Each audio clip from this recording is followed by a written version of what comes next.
ಅಣ್ಣ ಹಿರಿಯರು ಏನು ಹಿಂದೆ ಮಾಡ್ಕೊಂತ ಬಂದ್ವಿ ಅದೇ ಥರ ಏನು ಪೂಜಾರಿ ಇವತ್ತು ಪೂಜಾರಿಗೆ ಮುಗೀತೀವಿ ಅಂದರೆ ಇನ್ನು ತಗನ ಪೂಜಾರಿನೇ ಇಲ್ಲಿ ಮಗಳಾಗಿರ್ತಾನೆ ಅವ್ನಿಗೆ ಹಂಗೆ ಎಷ್ಟೆಷ್ಟು ಹೊಲ ಇವ್ನು ಮಾಡಿಲ್ಲ ನಾವು ಹಿಂದೂ ಹಿರಿಯರು ಮಾಡಿಲ್ಲ ನಾವು ಮಾಡ್ಕೊಂತ ಬಂದಿಲ್ಲ. ಈಗೇನು ಇಷ್ಟಿಷ್ಟು 59 ಕಾಸಿನ ಸಾರ ಅಂತ ಅವ್ನಿಗೆ ಕೊಟ್ವಿ, ಇಷ್ಟು ಗುಂಡದ ಅಂತ ಅಷ್ಟು ಕೊಟ್ವಿ. ಅವ್ನು ಬರ್ಕೊಂಡು ಕೊಟ್ಟಿದ್ದೀವಿ, ತೂಕ ಅಂತೂ ಬರ್ಕೊಂಡಲ್ಲ, ಅದೊಂದು ಇದಾಗೈತಿ. ಇನ್ನು ಮಾಡೋ ಪ್ರಯತ್ನ ಮಾಡ್ತೀವಿ.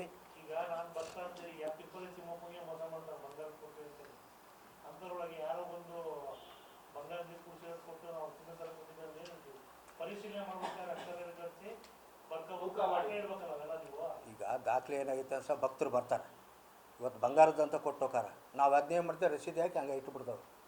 ಅಷ್ಟು ಕ್ರೋಢೀಕರಣ ಮಾಡ್ಕೊಂಡು ಅದನ್ನು ಏನು ಮಾಡ್ತಾವೆ ಅಂದ್ರೆ ಕರಗಿಸಿ ಗಟ್ಟಿ ಮಾಡ್ತೀವಿ. ಮೊನ್ನೆ ನಾವು ಒಂದು ಸ್ವಲ್ಪ ಎಲ್ಲ ಒಟ್ಟು ಕರಗಿಸಿ ಗಟ್ಟಿ ಮಾಡಿ ಇಟ್ಟಿದ್ದೇವೆ. ಏನಪ್ಪ ಆ ಥರ ಮಾಡ್ತೇವೆ. ಈಟೀಟ ಅದು ಮೂವತ್ತು ಕೊಡ್ತಾರೆ, ಏನಪ್ಪ ಒಂದು ಸಣ್ಣ ಗುಂಡುಗಳು ಕೊಡ್ತಾರೆ. ಈಗ ಬಂಗಾರದ ಅಂತಾರೆ ಅಥವಾ ಅವ್ರು ಏನು ಬೇಡಿಕೆ ಅಂದಿರ್ತಾರೆ.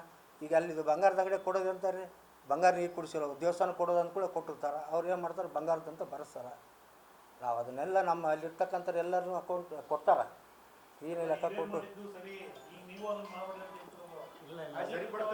ಅಣ್ಣ ಈಗ ಎಷ್ಟು ವರ್ಷದಿಂದ ಏನು ಒಂದು ಗುಂಜು ದೇವದ್ದು ಹೋಗಿಲ್ಲ. ಏನೋ ಒಬ್ಬ ಇಲ್ಲ ಒಂದು ಗುಂಜು ಹೋಗಿಲ್ಲ ಅಣ್ಣ. ಅಷ್ಟು ಬಂದೋಬಸ್ತ ಮಾಡಿ ಇವನು ಯಾರೋ ಒಬ್ಬ ಮೂರ್ಖ ಮಾಡಿದಾನ, ಅವ್ನಿಗೇನು ತಕ್ಕ ಶಿಕ್ಷೆ ಕೊಡ್ಬೇಕು, ಕೊಡ್ತೇವೆ ನಾವು. ಪೂಜಾರಿ 4 ಕುಟುಂಬ, ಅದರಲ್ಲಿ ಅಣ್ಣ ತಮ್ಮರು ಡಿವೈಡ್ ಹಾಕ್ಯಂತ ಅವ್ರು ಭಾಗ ಮಾಡ್ಕೊಂಡ್ ಬಂದ. ನಮಗೆ ಅಣ್ಣ 5ನೇ ತಾರೀಕು 9ನೇ ತಾರೀಕು ಕಳ್ತನ ಮಾಡಿದ ಅವನು.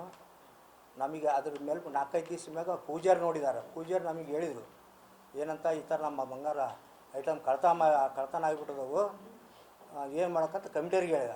ಅವ್ನಿಗೆ ಫಸ್ಟ್ ಎಲ್ಲಾದ್ರೂ ಹಿಡಿದು ತರ್ಸಪ್ಪ, ಆ ಸಾಮಾನು ಇದ್ರೆ ಕಸ್ಕನ ಅಂದೆ. ಅವ್ನು ಏನು ಮಾಡಿಬಿಟ್ಟ, ಕರೆಸಿ ಒಟ್ಟು ಮಾರಿಬಿಟ್ಟದ. ಅವನು ಮಾರಿ ಬೆಂಗಳೂರಲ್ಲಿ ಯಾಲೇ ಒಂದಿದ್ದ ಪೊಲೀಸ್ ಹಿಡ್ಕೊಂಬಂದು ಅದರಲ್ಲಿ 6 ಲಕ್ಷ ಸಿಟ್ಟು ಅವನು ತಿದ್ದು ಕಸ್ಕೊಂಡಾರ. ಈಗ ಅವ್ರೇನು ಕರೆಸಿದಾರು, ಮಾರಿರೋರು, ತಗೊಂಡವರು ಒಟ್ಟು ಪೂರ ಅವ್ರನ್ನೆಲ್ಲ ಪೊಲೀಸ್ ಎಂಕ್ವೈರಿ ಮಾಡಿ ಹಿಡ್ಕೊಂಬಂದು ಅವ್ರಿಗೇನು ದಂಡ ಹಾಕ್ಬೇಕು, ನಮ್ದು ಎಷ್ಟು ತೊಲ ಆಗೈತೆ ಅಷ್ಟು ತೊಲಾನ ನಮ್ಮ SS ಮಲ್ಲಿಕಾರ್ಜುನ ಕಾರ್ಯಾಧ್ಯಕ್ಷರು ಸರ್, ಅದು ಎಷ್ಟಂತ ಗೊತ್ತಾಗಿಲ್ಲ. ಅದು ಅಂದಾಜು ಒಂದು 20 ತೊಲ ಕಡಿ. ಈಗ ನಾವು ಪೂಜಾರಿಂದ ನಾವು ಎಂಕ್ವೈರಿ ಮಾಡ್ಕೋಬೇಕಲ್ಲಣ್ಣ. ನಾವು ಎಷ್ಟು ಐಟಮಲ್ಲಿ ಕೊಟ್ಟಿದ್ವಿ, ಯಾವ ಸಾಮಾನು ಹೋಗಿದಾವೆ ಅನ್ನೋದ್ರ ಬಗ್ಗೆ ನಾವು ವಿಚಾರಣೆ ಮಾಡ್ಕೋಬೇಕಲ್ಲ. ಅವು ಮಾಡ್ಕೊಂಡು ನಿನ್ನೆ 29ನೇ ತಾರೀಕು FRI ಇದು ಮಾಡಿಸಿದ್ದೇವೆ ನಾವು. ಹಂಗಾಗಿ ಹೋಗಿ ಕಳ್ತನ ಆದ ಕೂಡಲೇ FR ಮಾಡ್ಸೋಕ್ಕಾಗಲ್ಲ ರೀ, ಏನಂತ ಕೊಡ್ಬೇಕು ನಾವು. FRI ನಿನ್ನೆ ಮಾಡಿಸಿ ಆಯ್ತು ಕೊಡಪ್ಪ.